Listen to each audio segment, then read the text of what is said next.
पिछले एपिसोड में हमने देखा था कि फियांग जो था वो जुआन के साथ फाइट करने के लिए जा चुका था और उन दोनों का बैटल शुरू हो जाता है क्योंकि इसी बैटल की तैयारी तो काफी टाइम से जुआन कर रहा था कि जैसे यहाँ पर आएगा फियांग मैं उसको जान से मार डालूंगा। लेकिन यहाँ पर आने के बाद वो उसका कुछ घंटा ही नहीं बिगाड़ पाता और फियांग ने मार मार कर उस जुआन की हालत खराब कर दी थी। वो अपनी उसी जो एम्पर वाली पावर थी उसका इस्तेमाल करता और उसका सिर्फ वो जुआन की वाट लगा चुका था। तो सारे के सारे लोग देखकर हैरान रह जाते हैं कि आखिर ये एक मामूली सा डिसेबल जो हमारे स्कूल का है वो इतना ज्यादा कमाल का अटैक कैसे कर सकता है, ऐसा अटैक जिसके बारे में कभी किसी ने सुना भी ना हो। ये अटैक बिल्कुल लेजेंडरी है जो कि बहुत टाइम पहले का एम्परर फियांग इस्तेमाल किया करता था। तो इस वाले फियांग के पास वो पावर कैसे आई? सारे के सारे लोग कंफ्यूज थे और फियांग अपना ऑरा फार्मिंग करते हुए वहां से निकल चुका था। जिसके बाद यहाँ से ये एपिसोड शुरू होता है। तो इस एपिसोड की शुरुआत में हम फियांग को देखते हैं, वो अपना कल्टीवेशन करने के लिए बैठा हुआ था और अपनी कल्टीवेशन कर रहा था। उसके पास एक डिवाइन आर्ट होता है जिसको वो और ज्यादा प्रैक्टिस करते हुए स्ट्रॉन्ग बनाने की कोशिश कर रहा था। वो कहता है कि जब मैं अपना एम्परर हुआ करता था ना तो मुझे एक मिस्टीरियस जगह से ये डिवाइन आर्ट मिला था। वो आर्ट इतना ज्यादा स्ट्रॉन्ग था कि उसको कोई अच्छे से याद भी नहीं कर सकता है। मुझे भी उसको सीखने में बहुत परेशानी आई थी, लेकिन फिर भी जैसे तैसे करते हुए मैंने उस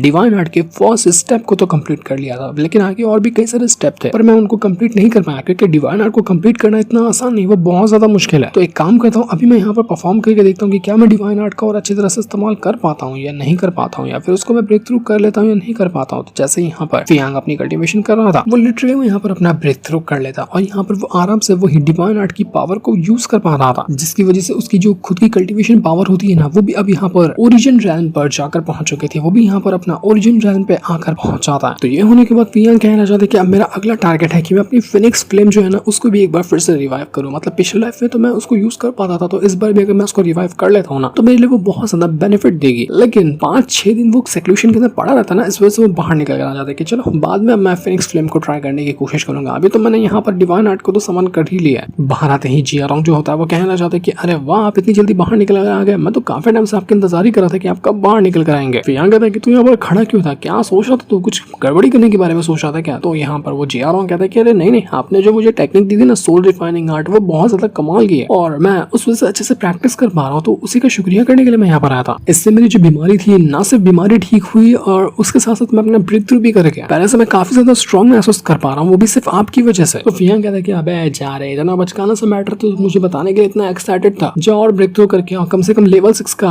अल्केमिस्ट बनेगा ना तब जाकर मुझे आकर कहना कि मैं लेवल 6 का अल्केमिस्ट बन गया तब मैं खुश होऊंगा। जियारोंग दंग रह गया था कि बाप रे 6 लेवल का अल्केमिस्ट बनना नहीं, ये बहुत ज्यादा मुश्किल है, ये शायद ही मुझसे कभी जिंदगी में हो पाएगा। तो फियांग कहता है कि बस मेरा साथ देते रहे और जैसा मैं कहता हूँ वैसा करता जाता हूँ, मैं तेरा लेवल 6 का अल्केमिस्ट वाला ट्रायल भी ब्रेक थ्रू करवा दूंगा। जियारोंग खुश की मास्टर जैसा आप कहेंगे मैं आपके लिए अपनी जान हासिल करने के लिए तैयार हूँ, आप तो बहुत कमाल के हैं। तो इसके बाद जैसे फियांग वहां से बाहर निकल कर आता ना सामने एक जुआन नाम का एक बंदा था जो कि लेवल 3 का अल्केमिस्ट होता है और सारे के सारे लोग यहाँ पर उसको मास्टर कहकर बुला रहे थे क्योंकि वो सेक्लूशन के अंदर था और अब जाकर बाहर निकला तो कहना चाहते लोग कि देखिए मास्टर बाहर आ चुके हैं। फियांग हैरान कि अबे सिर्फ लेवल 3 का अल्केमिस्ट है, लोग उसको मास्टर कहकर बुला रहे, ये कुछ ज्यादा नहीं हो गया? टीचर और यहाँ पर फियांग की जो वो दोस्त थी वो यहाँ पर उस जुआन से कहना चाहते कि मास्टर जुआन आपको चलना होगा, प्रिंसेस की हालत काफी ज्यादा खराब है, तो आप उसका इलाज कर देंगे ना तो बहुत अच्छा हो जाएगा। हम यहाँ पर आपसे रिक्वेस्ट करने के लिए आए हैं ताकि आप इस चीज के लिए तैयार हो जाए। तो ये सुनकर वो मास्टर जुआन कहने लग जाता है कि देखो ऐसा नहीं कि मैं उसकी मदद नहीं करना चाहता, लेकिन दिक्कत ये है कि वो जो प्रिंसेस है ना वो जब पैदा हुई थी तभी उसके 5 मेरिडियन जो थे वो बिल्कुल डिस्ट्रॉय थे, वो भी खास करके यिन मेरिडियन। इस वजह से उसको ठीक कर पाना तो काफी ज्यादा मुश्किल है। वो तो कब का पैदा होते साथ ही मर जाती, लेकिन एम्परर ने बहुत सारे अल्केमिस्ट को इकट्ठा किया और एक खास तरह का लेवल 5 का अल्केमिस्ट आया जिसने अपनी पावर का इस्तेमाल करते हुए 10 साल तक की उम्र बढ़ा दी उसी प्रिंसेस की। इस वजह से वो 10 साल तक के जिंदा है, लेकिन अब जब उसका टाइम पूरा होने वाला है तो उसको बचाना बिल्कुल नामुमकिन के हिसाब से। मैं क्या कोई भी उसको नहीं बचा सकता, लेकिन अगर अभी यहाँ पर बचाना है प्रिंसेस को तो सिर्फ एक ही तरीका है, वो है सुप्रीम ड्रैगन यांग पिल, जो कि नॉर्मल नहीं होती, बहुत ज्यादा खतरनाक होती है। किसी तरह से उसका बंदोबस्त हो जाए तो प्रिंसेस को थोड़े टाइम के लिए और बचाया जा सकता है। लेकिन पता है कि वो पिल कभी नहीं आने वाले क्योंकि वो पिल चाहिए 8 ग्रेड की और 8 ग्रेड की पिल को रिफाइन करना सिर्फ एक 8 लेवल का जो अल्केमिस्ट होगा ना उसी का काम होता है, दूसरा को उसको रिफाइन नहीं कर सकता। दुनिया में शायद ही कभी कोई होगा ऐसा जो 8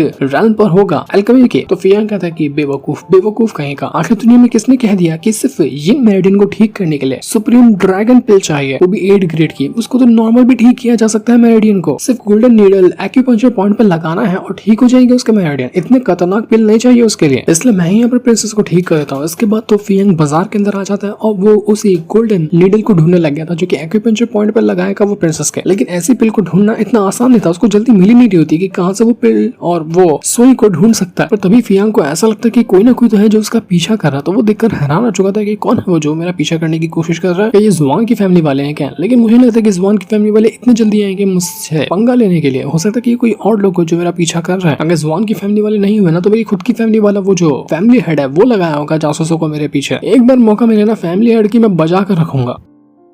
तो इसके बाद फियांग आगे बढ़ते हुए एक दुकान के अंदर आता है और यहाँ पर आने के बाद उसको वो गोल्डन नीडल मिल चुका था जो कि उसको चाहिए था प्रिंसेस को ठीक करने के लिए। वो उस जियारोंग से कहता है कि अबे जियारोंग मेरा मुंह क्या देख रहा है, जल्दी से पैसा देना। तुझे मैं यहाँ पर लेकर किस लिए आया हूँ, तू यहाँ पर पैसा देगा इसलिए तो तेरे को लेकर आया हूँ। तो ये देखकर वो जियारोंग जो था वो पैसा देने लग जाता है कि लीजिए आपका जितना भी सामान हुआ ना उसके पेमेंट मैं कर देता हूँ। वही बाजार में उस फियांग की जो दोस्त थी ना वो भी मौजूद थी और वो एक दुकान पर आई थी कुछ हर्ब्स वगैरह लेने के लिए क्योंकि उसके भाई की भी तबीयत काफी ज्यादा खराब है। तो दुकान वाला जो होता है वो कहना चाहता है कि तुम्हारे पास जितने पैसे है ना उससे तो एक भी हर्ब नहीं आएगा, तुम 2-3 उठाने की कोशिश कर रही हो। नहीं ये नहीं हो सकता। वो जो लड़की थी वो यहाँ पर काफी रिक्वेस्ट करती है कि प्लीज दे दो, मेरे भाई की तबीयत काफी ज्यादा खराब है, मुझे उसको ठीक करना है। तो ये देखकर वो दुकान वाला कहता है कि अच्छा ऐसी बात है तो ठीक है, मैं तुम्हें और कम पैसे में दे दूंगा ये सारे हाउस, लेकिन उसके लिए तुम्हें मेरा काम करना पड़ेगा, तुम्हें मेरी होना पड़ेगा, मुझे सेटिस्फाई करना पड़ेगा। अगर तुम ये करने के लिए तैयार हो तो मैं तुम्हें ये बिल तो छोड़ो, मैं यहाँ पर तुम्हें और भी बहुत सारी चीजें देने वाला हूँ और उसके लिए तुम्हारे भाई की जान बच जाएगी। अपने भाई को बचाना चाहती हो तो मेरी बात मानो और मेरे साथ हो जाओ, वरना तुम्हारा भाई किसी भी टाइम पर मर जाएगा। तो ये देखते साथ ही वहां पर फियांग और वो जो जियारोंग थे दोनों आकर पहुंच जाते हैं। लात घुसे मारते हैं उस दुकान वाले को कि तेरी तो हमारे सामने हमारी दोस्त को परेशान करता, तू बचेगा नहीं। जियारोंग जो था ना उसके ही डिसेबल होता है ये दुकान वाला। तो यहाँ पर वो जियारोंग तो और ज्यादा चमाट मारता है कि तूने परेशान कैसे किया इस लड़की को, तुझे मैं अपने डिसेबल की पोजीशन से भी निकालता हूँ, भाग जा यहाँ से। तो जैसे यहाँ पर फियांग ने ये काम किया था ना वहाँ पर कई सारे सिपाही आ जाते हैं जो यहाँ पर चारों तरफ से फियांग को घेर लेते हैं। उसे कहना चाहते हैं कि तूने यहाँ पर एक दुकान वाले को मारकर अच्छा नहीं किया इसलिए तुझे सजा मिलेगी। और फियांग को उसके नाम से पुकार रहे थे। तो ये देखकर फियांग सोचने लग जाते हैं कि इनको तो मैंने अपना नाम बताया नहीं, इनको मेरा नाम कैसे पता है। जाहिर सी बात है कि ये सिर्फ यहाँ पर ना पहले से मुझ पर नजर रखे हुए थे, बस मौके की तलाश में थे कि कब इनको मौका मिला कब ये मुझ पर अटैक करे। इनको मौका मिला ये अटैक करने के लिए पहुंच गए। फियांग कहता है कि मुझे पता है कि तुझे मेरे फैमिली हेड ने भेजा यहाँ पर मुझे मारने के लिए ना, जाके कहते ना उससे कि कोशिश अच्छी थी लेकिन कामयाब नहीं होगी। तो ये सुनकर यहाँ पर जितने भी सिपाही वगैरह थे वो फियांग के ऊपर अटैक करना शुरू कर देते, लेकिन फियांग को घंटा नहीं फर्क पड़ता, वो तुरंत अपनी पावर का इस्तेमाल करता है और सारे के सारे सिपाहियों के साथ वो फाइट करने लग गया था कि दिखाओ मुझे कि तू क्या कर सकता है। लेकिन जितने भी सिपाही वगैरह थे वो काफी ज्यादा स्ट्रॉन्ग लग रहे थे, इसलिए उनके साथ फाइट करना फियांग के लिए थोड़ी सी मुश्किल पैदा कर रहा था। लेकिन फियांग इतनी जल्दी हार नहीं मानता, वो वापस उनके ऊपर अटैक करने की कोशिश करता है और ये देखकर वो सिपाही कहने लग जाते कि तेरे अंदर स्किल तो है, तेरे साथ फाइट करने में मजा आएगा, हमें लगा तो बिल्कुल यूजलेस होगा, लेकिन नहीं तो फिर भी अच्छे खासे अटैक कर पा रहा है। तो इसके बाद देखते देखते वो सिपाही एक बार फिर से फियांग के ऊपर अटैक करने के लिए पहुंच जाते हैं, लेकिन फियांग भी अपने स्वॉर्ड बाहर निकालता है और उसके स्वॉर्ड बाहर निकालने के बाद वो सीधा सिपाहियों के ऊपर अटैक करना शुरू कर देता है। फियांग कहने लग गया था कि हमें अटैक तो कर पा रहा हूँ लेकिन ये सिपाही वगैरह ना आराम से मेरे से एक रैल्म आगे हैं और इतना जल्दी इनको हरा पाना इतना आसान नहीं होगा, और सामने लड़की खड़ी है तो इतनी जल्दी मैं अपनी हार मानकर भाग भी नहीं सकता ना, इसलिए कुछ ना कुछ तो करना ही पड़ेगा। तो इसलिए यहाँ पर फियांग वापस से अपनी पावर का इस्तेमाल करता है और जैसे वो यहाँ पर एक बार फिर से अटैक क्या करने वाला था कि तभी वहाँ पर टीचर आकर पहुंच जाती है और यहाँ पर आने के बाद सिपाहियों के ऊपर अटैक करते हुए कहते कि तुम्हारी हिम्मत कैसे हुई जो तुमने मेरे स्टूडेंट के ऊपर अटैक किया। वो मास्टर जुआन को भी साथ में लेकर आई हुई थी और कहने लग जाती कि तुम तो यहाँ पर नेशन गार्ड हो ना, बिल्कुल एक पुलिस ऑफिसर की तरह तुम्हें काम करना चाहिए कि जहाँ पर गलत हो रहा है उसको अटैक करना चाहिए, तुम यहाँ पर बिना मतलब के फियांग को क्यों मार रहे हो, कुछ ना कुछ तो तुमने गड़बड़ करके रखी है, इसलिए तुम्हें मैं छोड़ूंगी नहीं, निकल जाओ जल्दी से जल्दी यहाँ से। वो गार्ड कहने लग जाते कि तू क्या कोई कमांडर है क्या जो हम तेरी बात मानेंगे, तो एक नॉर्मल सी टीचर है अपनी औकात में रहे। लेकिन वो टीचर कहने लग जाती कि तेरी हिम्मत कैसी मुझसे इस तरह से बात करने की। फियांग जो है ना प्रिंसेस को ठीक करने की कोशिश में लगा हुआ है और प्रिंसेस को ठीक कर रहा मतलब कोई वहाँ पर एम्परर का काम कर रहा है। एम्परर का जो काम करता है उसके लिए सारी प्रिविलेज होती है कि उसको कोई भी अटैक नहीं कर सकता, और तुम भी तो एम्परर के लिए ही काम करते हो ना, तो फिर तुमने यहाँ पर अटैक करने के बारे में सोचा भी कैसे? तुमने फियांग के ऊपर अटैक किया तो मतलब कि तुमने यहाँ पर एम्परर के खिलाफ जाने की कोशिश की है, मैं तुम्हारी शिकायत एम्परर से कर दूंगी। तो ये सुनकर सिपाही वगैरह जो थे वो गुस्से में वहां से चले जाते हैं क्योंकि उनके पास सब कुछ करने की था ही नहीं, वो अब खिलाफ जाने की कोशिश करेंगे तो दिक्कत पैदा हो जाएगी उनके लिए। तो ये देखकर यहाँ पर फियांग कहना चाहते कि टीचर आपने उसको जाने क्यों दिया, उसने मेरी जान लेने की कोशिश की थी और आपने उसको ऐसे ही जाने के लिए छोड़ दिया, मैं होता तो काट कर रख देता उसको, और जब तक यहाँ पर मैं इसको कुछ सबक नहीं सिखाऊंगा ना मेरे हाथ ढंग से काम नहीं करेंगे, और हाथ नहीं काम करेंगे तो मैं प्रिंसेस के अंदर वो नीडल को लगाऊंगा कैसे। तो टीचर कहती कि तुम्हारे कहने का मतलब क्या है, मैं समझी नहीं कुछ। तो फियांग कहता है कि आप नहीं समझी, मैं बताता हूँ, आप जाओ और इसकी कल्टीवेशन को डिस्ट्रॉय कर दो, जान से नहीं मारोगे चलेगा लेकिन कल्टीवेशन पूरी खत्म कर दो उसकी, तभी मेरे कलेजे को ठंडक मिलेगी और मेरा हाथ शांत होगा और फिर मैं आराम से प्रिंसेस का इलाज कर सकता हूँ। क्या ही शाना आदमी है ये फियांग। तो ये देखकर टीचर कहना चाहती है ठीक है मैं तुम्हारी बात समझ गई। और इसके बाद वो यहाँ पर सीधा अटैक देकर मार देती है उसी सिपाही के ऊपर जो यहाँ पे फियांग के ऊपर अटैक करने के लिए आया था, और एक ही अटैक के अंदर वो यहाँ पर उस सिपाही को ढेर कर देती है, पूरी कल्टीवेशन डिस्ट्रॉय करके रख दी थी उसने उसकी। तो ये देखकर फियांग भी खुश कह रहे वाह क्या कमाल की पावर है टीचर के पास, टीचर ने सच में ये काम कर दिया। अब उस फैमिली हेड के कि बजाने का टाइम आ चुका है, मैं उसको छोड़ने वाला नहीं हूँ। उसने जो आज मेरे पर अटैक करवाया है ना, बस खत्म है वो। अब जाता है उसको सबक सिखाने के लिए। वो तुरंत निकल जाता है उसी फैमिली हेड के पास, और यहाँ पर आने के बाद जैसे वो आ ही रहा था ना कि जो सिपाही होता है वो पहुंच जाता है फैमिली हेड को बताने के लिए कि मास्टर अनर्थ हो गया। आपने सिपाहियों को भेजा था ना फियांग को मारने के लिए, वो सिपाही फियांग को मार तो नहीं पाए बल्कि उनकी कल्टीवेशन ही खत्म हो गई। और अब फियांग बहुत ही ज्यादा गुस्से में इसी ओर बढ़ रहा है। वो किसी भी टाइम पे यहाँ पर पहुंचता होगा, और अगर यहाँ पर आया ना तो वो तो बहुत बड़ी तबाही मचा देगा। तो ये देखकर वो फैमिली हेड हैरान रह चुका था कि क्या बकवास कर रहे हो तुम, मुझे लगता है कि फियांग यहाँ पर आ ही नहीं पाएगा। तो मेरे को गलतफहमी हुई थी, मैंने इतने स्ट्रॉन्ग सिपाहियों को भेजा था उसको मारने के लिए, वो कैसे अपनी कल्टीवेशन ब्रेक करवा सकते हैं। लेकिन तभी दरवाजा टूटता है और दरवाजा तोड़कर फियांग अंदर आ जाता है। और यहाँ पर आने के बाद वो उस फैमिली हेड को देखकर कह रहा था कि क्या हुआ बेटे, डर गया क्या मुझे यहाँ पर देखकर, बहुत अटैक करवाने की कोशिश कर रहा था ना, अब हवा निकल गई क्या, तूने आखिर हिम्मत भी कैसे की मुझ पर अटैक करवाने की, तुझे फैमिली हेड आखिर बनाया किसने, और तू यहाँ पर एक तो फैमिली हेड है नहीं, ऊपर से मुझ पर अटैक करने के बारे में तूने सोचा भी कैसे। तो ये सुनकर वो जो फैमिली हेड था वो कहना चाहता है कि भाड़ में जा, तो मैं तुझे ऐसे ही मार डालूंगा, मेरे सिपाही नहीं मार पाए तो क्या हुआ, लेकिन मैं काफी हूँ, मैं तुझे मार ही डालूंगा। वो तुरंत यहाँ पर अपनी पावर का इस्तेमाल करते हुए फियांग के ऊपर अटैक करने की कोशिश करता है। लेकिन यहाँ पर वो जो टीचर थी वो बीच में आ जाती है और उस फैमिली हेड के ऊपर अटैक करने लग गई थी। मुझसे कहती कि पिछली बार मैंने तुझे भगाया था ना, तो एक बार फिर से लौट कर आया कैसे, लास्ट टाइम मैंने तुझे वार्निंग दी थी अगर तू दोबारा मुझे कहीं पे भी नजर आया ना काट कर रख दूंगी तुझे, लेकिन देख तू इतनी जल्दी फिर से यहाँ पर आ गया मुझे परेशान करने के लिए। पर यहाँ पर वो फैमिली हेड कहने लग जाता है कि देखो तुम यहाँ पर मेरे दरवाजे पे खड़ी हो और ये मेरा एरिया है, तुम यहाँ पर आने के बाद मुझ पर अटैक कर रही हो, वो भी बिना किसी मतलब के। मेरी तुम्हारे से कोई दुश्मनी नहीं, मेरी दुश्मनी है फियांग से, तो तुम बीच में घुसोगे ना तो फिर तुमको भी लपेटे में ले लूंगा। लेकिन मास्टर जुआन जो वहाँ पर मौजूद था वो और बाकी जितने भी लोग थे वो सभी यहाँ पर उस फैमिली हेड से कहना चाहते कि देखो हम यहाँ पर जो चाहे ना वो कर सकते हैं फियांग को प्रोटेक्ट करने के लिए, क्योंकि हमें एम्परर से ऑर्डर मिला है कि फियांग को सेफली महल तक ले जाया जाए, क्योंकि वो प्रिंसेस का इलाज करने वाला है। और अगर रास्ते में कोई भी उसको परेशान करने की कोशिश करता है तो हमें पूरी परमिशन है कि हम उसकी जान ले लें, इसलिए हमने कोई रूल नहीं तोड़े और चाहे तो अभी तुम्हारी जान ले सकते हैं, वो भी बिना किसी फिक्र के। ये सुनकर तो फैमिली हेड भी थोड़ा सा घबरा जाता है। वो कहता है कि ठीक है कोई बात नहीं, तुम लोग यहाँ पर आ सकते हो, मैं अपनी गलती के लिए शर्मिंदा हूँ और माफी मांगता हूँ, मैं फियांग के ऊपर अब अटैक नहीं करूंगा। लेकिन अंदर से तो वो एकदम जल भून गया था कि बेटा फियांग बच के रहना, आज तो बच गया लेकिन आगे नहीं बचेगा। तो फियांग वहां से अपना कमरे के अंदर आ जाता है, अपने कमरे के अंदर जहाँ पर वो रहा करता था। वो कहने लग जाता है टीचर से कि मैं यहाँ पर आया हूँ कुछ खास तरह के टूल्स लेने के लिए जिसके जरिए मैं प्रिंसेस को ठीक करूंगा। लेकिन यहाँ पर वो टूल्स लेने नहीं आया था बल्कि देखने के लिए आया था कि पहले के जो मास्टर वगैरह थे वो सब है कहाँ पर, क्या किया है इस फैमिली हेड ने उनके साथ, जो कोई भी इस फैमिली हेड को रोकने के बारे में कोशिश ही नहीं कर रहा और बिंदास यहाँ पर पूरी की पूरी फैमिली की वाट लगा रहा है वो। तो वही चीज वो चेक करने के लिए आया था कि यहाँ पर सब ठीक तो चल रहा है, यहाँ पे कुछ बहुत बड़ी दिक्कत है। टीचर फियांग से कहना चाहती है कि देखो तुम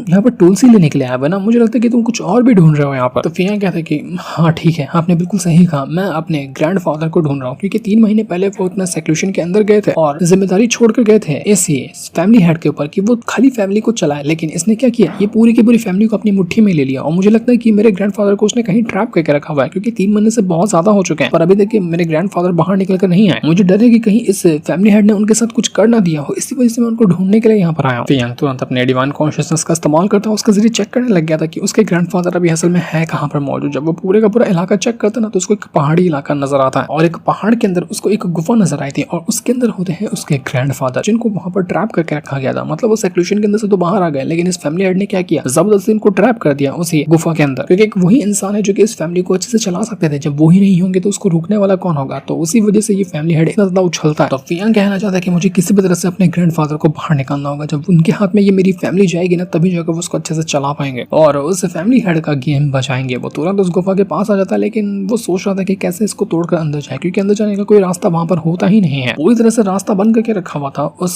फैमिली हेड ने। तो जैसे फियांग यहाँ पर आया था ना तुरंत ही कई सारे अटैक आकर उसके ऊपर लगने लग जाता है, क्योंकि फैमिली हेड ने पहले से सेटिंग बना कर रखी कि कोई भी यहाँ पर आएगा ना तो सीधा उसके ऊपर अटैक करके मारा जाए, कोई भी यहाँ पर गलती से भी उस फियांग के ग्रैंडफादर को ना बचा ले। इस वजह से गार्ड्स यहाँ पर फियांग के ऊपर अटैक करने लग गए थे, लेकिन फियांग और टीचर दोनों मिलकर उन गार्ड्स को रोकने की कोशिश करते हैं। फियांग यहाँ पर टीचर से कहना चाहते हैं कि टीचर मुझे लगता है ना कि यहाँ पर गार्ड्स बहुत सारे हैं और इतनी आसानी से हम यहाँ पर सारे के सारे लोगों का मुकाबला नहीं कर सकते। अगर हमने कुछ करने की कोशिश की तो आपको भी नुकसान होगा, जो कि मैं बिल्कुल भी नहीं चाहता। इसलिए मेरे ख्याल में अभी के लिए हमारा यहाँ से चले जाना बेहतर है। हम थोड़ी देर बाद फिर से तैयारी करके आएंगे ताकि मैं अपने ग्रैंडफादर को बचा सकूं। आप नहीं भी आएंगे तो भी चलेगा, क्योंकि मैं आपको बिना मतलब की मुसीबत में नहीं डाल सकता। तो ये देखकर टीचर भी काफी ज्यादा हैरान और थोड़ा सा इंप्रेस हो चुकी थी फियांग से कि ये कितना अच्छा बंदा है। लगता है कि अब ये फियांग अपनी टीचर को भी पटा लेगा। क्या ही गजब सीन होगा, मास्टर यानी कि टीचर और स्टूडेंट दोनों एक दूसरे के साथ बहुत ही गहरी वाली दोस्ती बना लेंगे फिर तो। और इतना कहने के बाद फियांग वहां से जाने लग जाता है, क्योंकि वो चला जा गया था तैयारी के साथ वो वापस से लौट कर आएगा अपने ग्रैंडफादर को बचाने के लिए। वो फैमिली हेड कहना चाहता है कि फियांग मुझे पता है कि तुझे सच्चाई पता चल चुकी कि मैंने तेरे ग्रैंडफादर को कहाँ छुपा कर रखा है, और तू कितनी भी कोशिश क्यों न कर ले तो उसको नहीं बचा सकता। मैं तुझे टुकड़ों टुकड़ों में बदल दूंगा, इतने टुकड़े करूंगा कि तेरा दादा भी यहाँ पर तुझे जोड़ नहीं पाएगा। तो इसके बाद फियांग आ जाता है प्रिंसेस के पास और यहाँ पर आने के बाद सभी से कहना चाहते हैं कि देखो जितने भी लोग हैं ना सब बाहर निकल कर चले जाओ, मुझे यहाँ पर प्रिंसेस का इलाज करना है। यहाँ पर एम्परर जो था यानी कि प्रिंसेस का फादर वो यहाँ पर फियांग से कहना चाहता है कि फियांग मुझे बताओ कि तुम कितने कॉन्फिडेंट हो कि तुम मेरी बेटी का इलाज कर सकते हो, क्योंकि जिससे भी मैंने पूछवाया है उन सभी ने कह दिया कि नहीं इलाज नहीं हो सकता, मेरी बेटी का टॉप ग्रेड की पिल चाहिए वरना उसको ठीक करना नामुमकिन है। तो तुम कॉन्फिडेंट हो ना कि तुम ये कर लोगे?